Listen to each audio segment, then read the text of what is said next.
So these days everybody is concerned with China's coal production, right?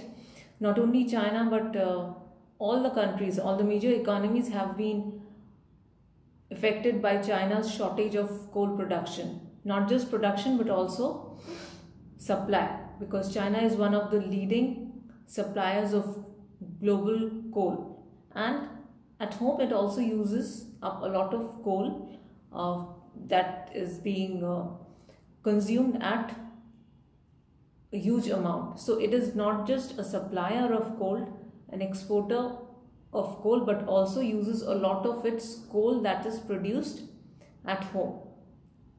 So we have seen in the last 4-5 months that China has been unable to not just procure coal, but due to supply chain disruptions, it has also been unable to deliver batches of coal, not just globally but also within China. And all this has led to major electricity eruptions, outages, not just in China but also in UK, Ireland and some other economies which are heavily dependent on China-based coal.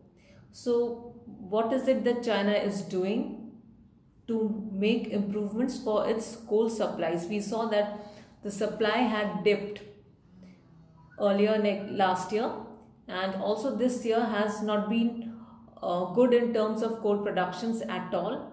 We only saw the production and supply of China's coal going down further and further. So there has been a major development, and China's coal production seems to now be getting stabilized. That's right. China is taking all possible efforts to get its coal production stabilized. And after months of uncertainty, China has been finally able to stabilize at least 12 billion tons of coal.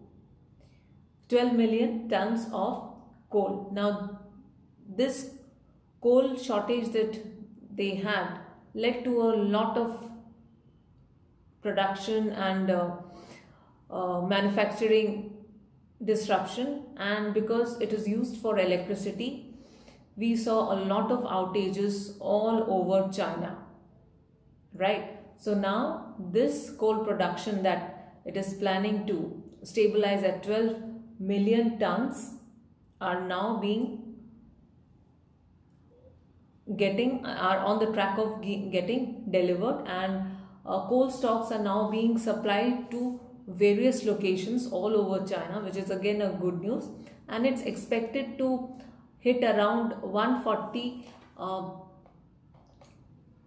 million tons by the end of November. So by the end of November, China will be able to supply 140 million tons this year.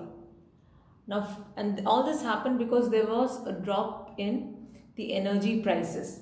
A drop in the energy prices further led to a drop in its further raw materials like steel, aluminium, other chemicals. So all this now has helped in stabilizing the production and also the distribution of coal within China and outside China. Because we'll have to remember, as I told you earlier, China is not just an exporter of coal outside its country. It has a huge home consumption amount. It consumes a lot of coal itself, mostly in way of electricity. We know how big of an economy China is, and for the economy to get going, they have to keep the supply of electricity on a no failure basis. So this is one of the best decisions that they have taken, and experts reveal that by the end of this year things should settle down a bit, and the coal shortage that there has been will now start stabilizing, and next year by mid of March things should be better. So let's hope for the best, and do tune in my channel for more updates. Bye and take care.